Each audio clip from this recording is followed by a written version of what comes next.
Hello everyone, welcome back. Today I just want to show you guys my ballast setup on my new L3901. I've got this up to 1,000 pounds. Okay, so that's 1,000 pounds. I got these weights actually pretty cheap. I'm able to buy them used, usually for about 25 cents, sometimes 35 cents, even at 50 cents a pound. That's not a big deal. But usually I'm able to buy them cheap. I used to own a gym. So I've got some connections to buying, basically buying weights at wholesale prices. So I got 1,000 pounds back here.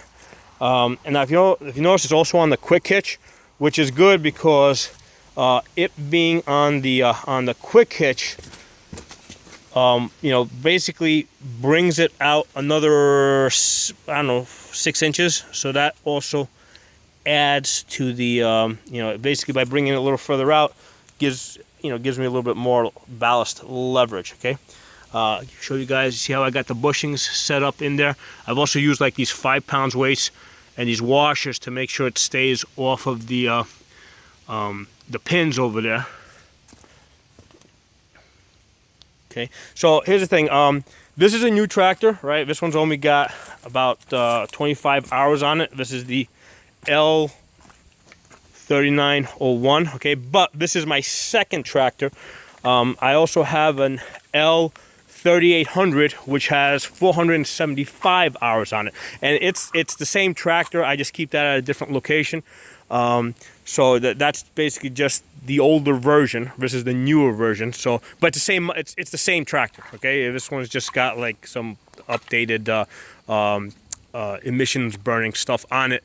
Couple of minor changes, but it's the same tractor. So here's the thing with the L3800, which I bought back in I think 2013. All right, so that's the one with the 475 hours. The first 50 hours on that, I did it without a counterweight in the back. Okay, I did a lot of loader work while moving dirt in the first 50 hours, and I was relying just on the liquid that's inside these tires, right? So these tires are filled with rim guard. My old tractor had the same thing, has rim guard into it. Basically, with the tires filled, each tire weighs about 500 pounds, right? So basically, you got 1,000 pounds on the tires, between the rubber, the rim, and the liquid inside it. Each tire, the 2 tires together is 1,000 pounds, and I got another 1,000 pounds in the back. So the first 50 hours I did it just with the liquid in there, and the tractor was like if you're here's the thing, if you got a full bucket and you're moving forward and you're on uneven ground, I mean you can feel the thing is like really bouncy, right? Because the way I see it, the liquid ballast that's in the tires just offsets the 800-pound weight of the loader, right? So that loader with the bucket weighs about 800 pounds, right? So the liquid that's in the tires just offsets that. So the weights in the back offsets the weight of the load that's in the bucket. Okay, so that's how I see it. Now, with the older L3800, at first I put 450 pounds on the back. Which was a significant improvement, right? Having 450 pounds in the back, the tractor was a lot more stable. I also had much better traction, even just like when like plowing snow, much better traction. My tires were less likely to spin. But then, and for most of, I think, because I had that tractor for about 8 years, I've had it for about eight years. So for most of the time, I was working that with the 450 pounds. On the back. And then earlier this year in 2021, I started a project where I was doing a lot of work in the mud. Okay, and it wasn't just mud, but it was also in the mud, going uphill, downhill, and I saw that my traction was terrible. So what I did is I upped the ballast, the weights in the back to that L3800 up to 700 pounds. Big improvement, right? Just adding that extra 250 pounds, bringing the ballast on the back up to 700 pounds, gave me a much better performance in mud. The problem with when you're in mud, right, Even with the when I started doing the job with the 450 pounds, these wheels in the front over here, which are kind of like on the thin side, all right, what they do is they sink into the mud. Okay, so they drive, you know, the front loader drives those wheels into the mud, and a lot of times I was in mud all the way up to the axle. Right, it was a couple of times where basically I could see, you know, I was actually bubbling out here as the exhaust was like trying to push the mud out of the way. So I had it that deep in the mud, which is obviously not a good thing. And the reason is because there was just weight in the front and just not enough ballast in the back. Okay, so that was with the 450 pounds. I upped it to 700 pounds. I had a much better performance. I was still sinking a little bit into the mud, but not as bad. All right, basically the mud was mostly staying underneath the front axle. Okay, and now with this tractor, I got this one up to 1,000 pounds, and I was doing some of the same work, and I can see with 1,000 pounds, it's handling the mud just a whole lot better. The front tires are sinking a lot less. So I think that's working out great. You know, I'm really happy. My other tractor is still at 700 pounds. I've recently bought some weights. I'm planning to up the ballast weight on that one. I'm using a 3/4 inch bar, which is a little on the thin side. On this one, what I did is I was able to get an Olympic bar, right? So that's an Olympic bar. And what I did is I removed the ends, put the weights on, and then I just cut it at the point where it meets the tires, right? It's just a little bit in. So that's an Olympic bar that's in there, which is like 1.25 inches, and it's handling this weight a lot better. It's flopping around a lot less. The only thing is that because of the better traction, if you back up into anything in a low gear, and then this corner over here hits like a tree or something hard like a rock, it will bend it. And I actually did bend it, and I had to basically just straighten that out on an anvil. Basically, I used like a railroad track and a heavy sledgehammer, and I was able to straighten this back out. And part of the reason for that is because now I've got much better traction. So if I back up into something and hit it with this corner over here, it's gonna bend it, okay, because of the increased traction. So now here's an interesting thing that, you know, if you look on the back here, right, that's what 1,000 pounds looks like, right? Now if you look at the front loader over here, right, that's a 66 inch bucket. You can see that, right, you're not going to fit 1,000 pounds in this bucket. Okay, so you know, I mean, the loading capability of this thing, the max load is rated, I think, for at the pins for like 1,100 pounds.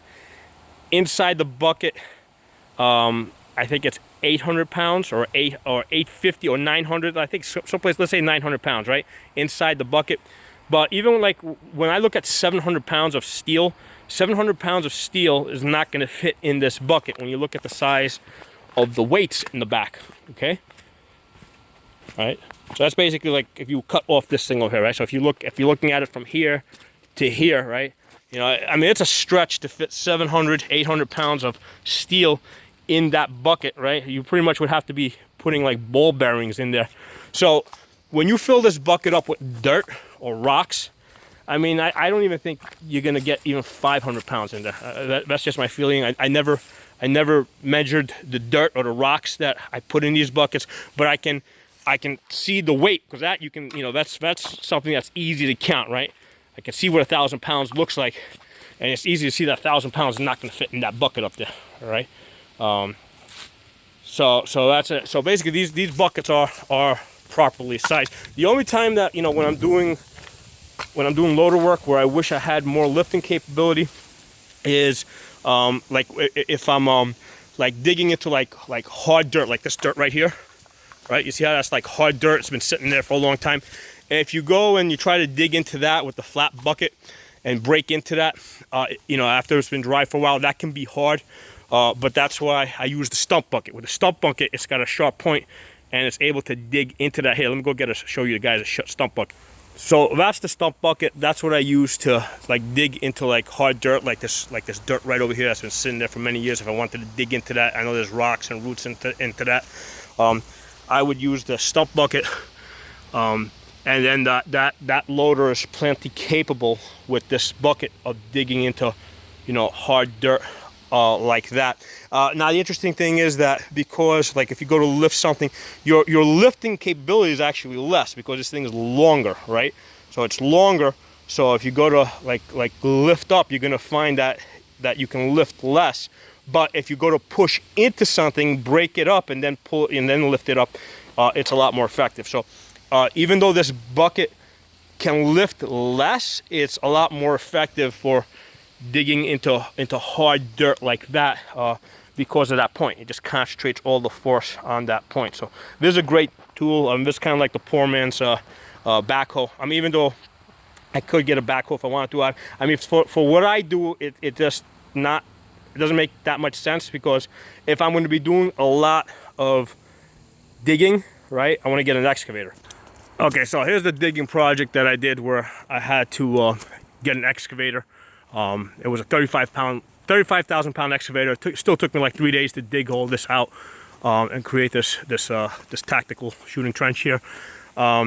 If I try, you know, it took me 3 days. I mean, I think it cost me something like $2,500 to rent it out. But if I try to do this with my tractor, with the you know, using that stump bucket, I probably would have put like, you know, another 500 hours on the tractor. So it doesn't make sense to put that many hours on the tractor trying to dig something like this out. Made a lot more sense to just rent an excavator for the project. And then what I did is, first I had a 35,000 pound excavator. I got it to a certain point, right, where you know, I felt it was finished, right, and then it rained, and then the rain, of course, changes everything.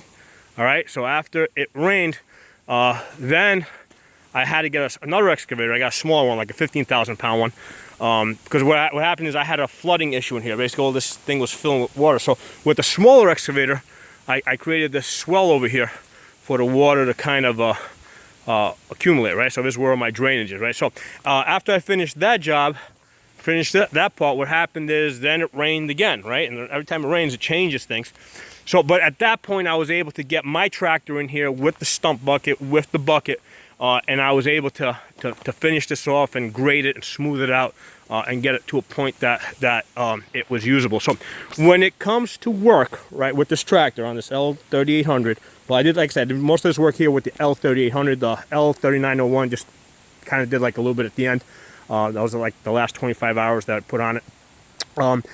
The way I kind of divide the work up, like 80% of the work that the tractor does is what I would call like easy work. Right? That's like the mowing, like the brush cutting, where I'm mostly using the PTO. You know, got a 6-foot brush cutter on it, or the 6-foot mower, and it's working pretty easy, right? Or if I'm like just spreading out dirt, all right, or spreading out gravel, if I'm doing grading work, right, with loose dirt, you know, that's like the 80% of the time I'm doing like easy work, okay? And then there's like that 20, let's say 19% of the time where I'm doing hard work, right? Where I'm really working the tractor, and that's like when I got it in here and I'm basically digging into these, you know, into these hard walls over here, right? Like, you know, I'm digging into these walls using the corners, because in here I really can't turn the tractor around too much. So I got kind of dig the corners, all right, of the tractor into this over here, break it up, use a flat bucket to smooth it out, use a stump bucket to kind of, you know, dig up the dirt a little bit and flatten it out. So that was like the 19% where I'm really working the tractor, right? Especially when it's muddy in here and I've got mud all the way up to the axles, right? And then there's that 1% of the time where it's like the tractor just can't do it, and I have to rent another machine, right? Like an excavator. And here's the thing, for a job like this, it doesn't make sense to have a backhoe on the back of the tractor, because the backhoe on the back of the tractor is only going to help me out a little bit, you know. An excavator is really going to make this job move along a lot faster, because, you know, basically, I mean, there's a lot of dirt to move. You really got to be digging. There's just no point in putting that many hours on the tractor.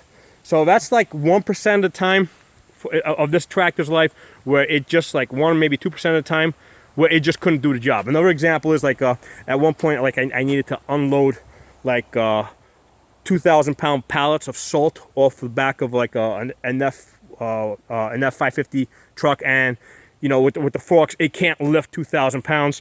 I had to cut the pallets in half, right? So when I would go pick up the salt, I'd tell them, hey, I want you to split the pallets, you know, put half of them on one, put the other half on the other.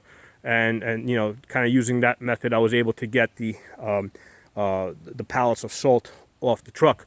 But that's, again, that's an example where, like, that's the 1 or 2% of the time where the tractor just couldn't do the job, and I had to basically find some other way to do it. In that case, it was basically cutting the pallets in half, right? I don't do it. If I was doing that like every day or every couple times a week, yeah, I'd upgrade to a bigger tractor. It is not something that I do often, okay? So because it's something I don't do often, it's like, okay, fine, this, you know, for 1% of the time, I can figure out a different way to do it. So that's kind of how I go about figuring out what the right tractor is. So my breakdown of this Kubota L3901 and the L3800 is 80% of the time I'm doing relatively easy work, either cutting grass, brush cutting, you know, easy maintenance. Let's say on these berms that you see in here, you know, snow plowing, right? Moving slow where the snow is no higher than the bucket, right? So that's the height of that bucket's about 2 feet. So if as long as the snow is not higher than the bucket, it's pretty easy to work with the snow. Now, if the snow's you know, over the bucket, right? Let's say you have 2.5 feet snow. You know, now it goes into that roughly 20% where you're really working the tractor. So the 20% is like when I'm in that mud pit over there inside the trench, trying to build that, or if I've got more than 2.5 feet of snow, where I really gotta, you know, work it, try to maneuver and stack the snow and stuff like that. You know, that's where it's in that 19% range. And then there's that 1% of the time where I gotta either change the way I'm doing stuff or just get another piece of equipment. Now, the way I see it is like, if I find that, you know, that 20% of the time where I'm really working hard, if let's say that expands, right, and that's something now that becomes like 50% of the time or 60% of the time, right? So at that point, I got, you know, it's time to trade up, right? Try to get a bigger tractor. You know, so that's kind of how I measure it. If I'm working 80% of the time pretty easy, only 20% of the time really struggling with it or making, you know, working hard, you know, I got the right size tractor for me, for the type of jobs that I do. So I hope you guys enjoyed the video. Give it a thumbs up. If you're not a member of the channel, subscribe. Drop some comments below. I'd like to hear some ideas from you guys. Even if they're contradicting ideas, that's fine. Hey, you know, we're all learning from each other. So give the video a thumbs up. Subscribe if you're not a member of the channel. Talk to you guys soon.